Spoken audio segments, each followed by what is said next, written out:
Bueno, lo que nos queda por ver es una técnica muy importante en el universo de la estadística y también en Machine Learning. No hay un momento ideal para ver Bootstrap. Lo vamos a ver ahora porque alguna relación tiene con Cross Validation, pero en realidad es algo que no lo vamos a usar inmediatamente, pero más adelante se va a volver algo recurrente, ¿no? Que es la idea de Bootstrap, que además es súper importante más allá de esto de Machine Learning. En econometría y en estadística es una idea central. Bien, les cuento un poquito entonces. Déjenme pensar el siguiente ejemplo. Supongamos que yo tengo una colección de variables aleatorias que son independientes e idénticamente distribuidas y que son una muestra de esta población, que es esta variable aleatoria, que lo que sabemos es por ahora que esta variable aleatoria y tiene una esperanza, ¿está bien? Que se llama mu y que tiene una varianza que se llama sigma cuadrado y que ambas son finitas. Y supongamos que lo que se nos ha ocurrido es estimar la varianza de la media muestral.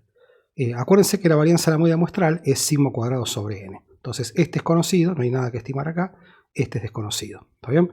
Entonces la fórmula que vamos a utilizar, que es un estimador de la varianza muestral, es sigma cuadrado sombrero dividido de n, ¿está bien? En donde sigma cuadrado sombrero es esto que está acá. Este es un estimador de sigma cuadrado. Se puede mostrar que este estimador es sesgado, pero es un estimador consistente. Entonces, en definitiva, la fórmula es esta. O sea que si quisiésemos estimar la varianza de la media muestral, lo que hacemos es computar sigma cuadrado sombrero, después lo dividimos por n y eso es una estimación de la varianza de la media muestral.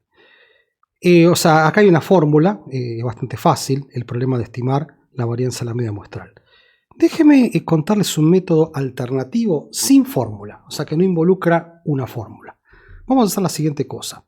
De los datos originales, ¿está bien? Que son las realizaciones de las n variables aleatorias que forman la muestra, vamos a tomar una muestra con reemplazo de tamaño n. ¿Está bien?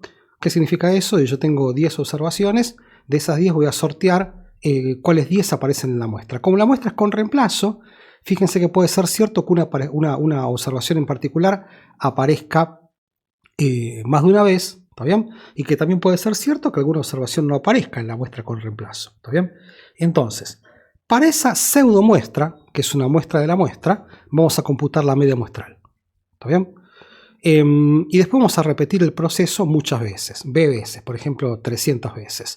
O sea que al finalizar estas vueltas vamos a tener 300, le hace b estimaciones de la media, y después lo que hacemos es computar la varianza de esas b medias estimadas con estas pseudo muestras con reemplazo. ¿Está bien? Entonces a este procedimiento se lo llama bootstrap. ¿Está bien? Bootstrap.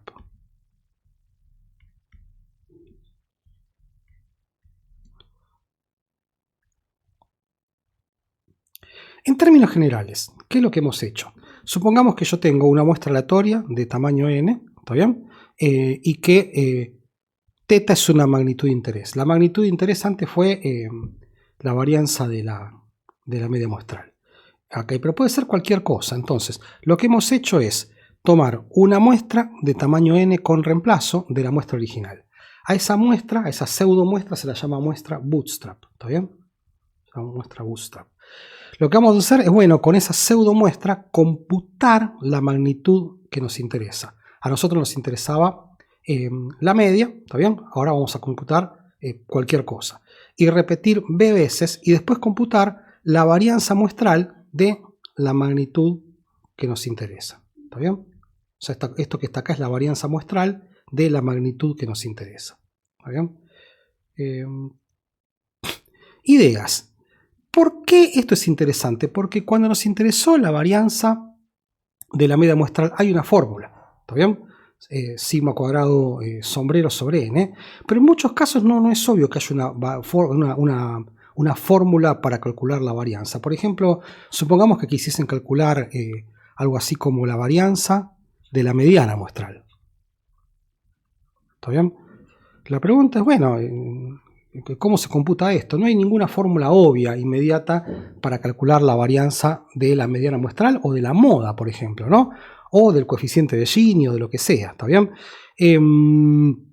Punto número 1. Segundo, en muchos casos, más que calcular la varianza, nos interesa calcular otra cosa, como el desvío estándar, el coeficiente de Gini o lo que sea, ¿no? Entonces, otra cosa, fíjense que una vez que terminamos de computar las muestras Bootstrap, para cada muestra Bootstrap tenemos una estimación de lo que nos interesa. Por ejemplo, vamos a tener, si en el caso que lo hicimos con la varianza de la media muestral, si nosotros lo hicimos 300 veces, ¿está bien? B igual a 300. Voy a poner un número cualquiera. Al finalizar el proceso Bootstrap vamos a tener 300 estimaciones o pseudoestimaciones de la media muestral. Y lo que podríamos hacer es construir, por ejemplo, un intervalo de confianza, ¿no? Que son los percentiles empíricos de las estimaciones Bootstrap. Por ejemplo, si quisiésemos calcular un intervalo de confianza al 90%, lo que tenemos que hacer es encontrar cuál es el valor que deja a la izquierda el 5% de las pseudoestimaciones de la media muestral y a la derecha el 5% de las pseudoestimaciones de la media muestral. Entonces, entre esos dos valores está comprendido el 90% de las observaciones, o sea, eso tiene que ser un intervalo de confianza al 90% de la media muestral. ¿Está bien? Y también se puede hacer para los coeficientes de regresión, o sea, no hay ningún problema en hacer esto con coeficientes de regresión. Ya les voy a contar un ejemplo, ¿no? Déjenme contarles un ejemplo justamente que tiene que ver con regresión, ¿no? Supongamos que este es un modelo muy estándar en economía laboral, ¿no?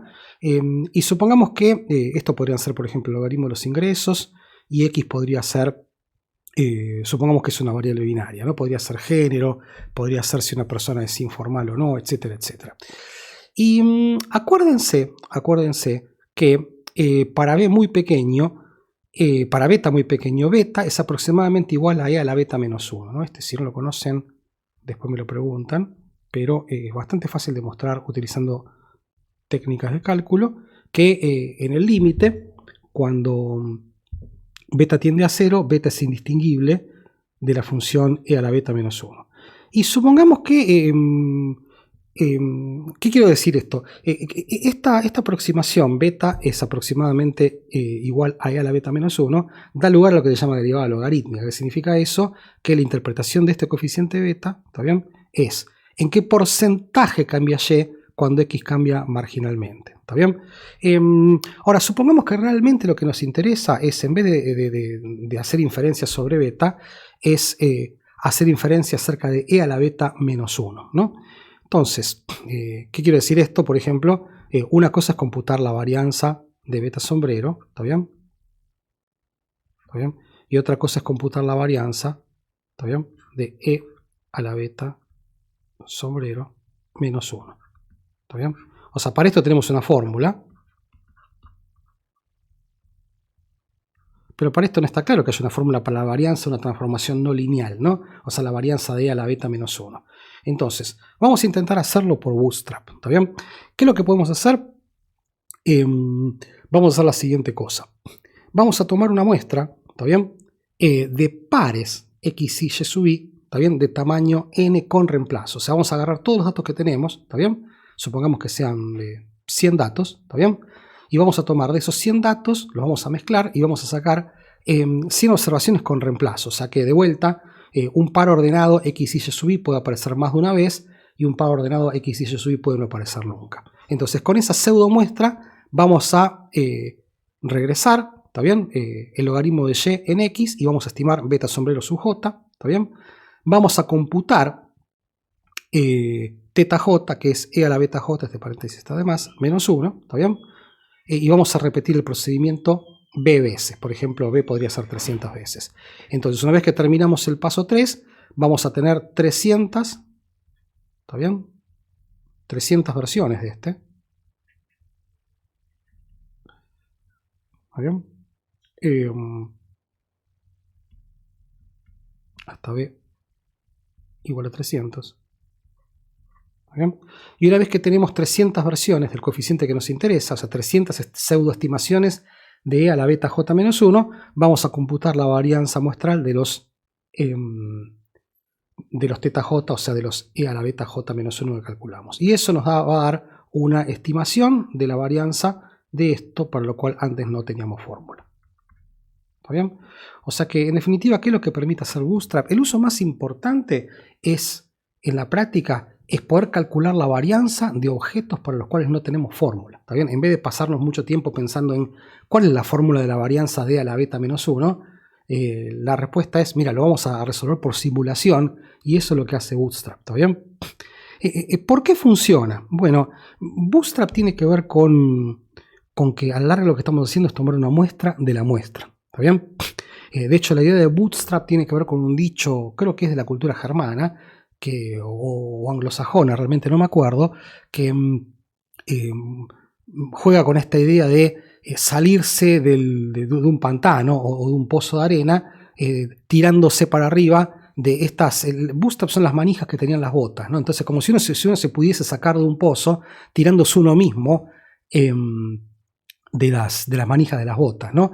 La idea de Bootstrap en computación, por ejemplo, hace referencia a procesos que se ejecutan a sí mismos, ¿no? Entonces tiene que ver con esta cosa de que Bootstrap a lo que hace es tomar una muestra de la muestra, ¿no? Fíjense que, ¿por qué funciona? Porque piensen que si el tamaño de la muestra es muy grande, es como si estuviésemos tomando una muestra de la población, ¿está bien?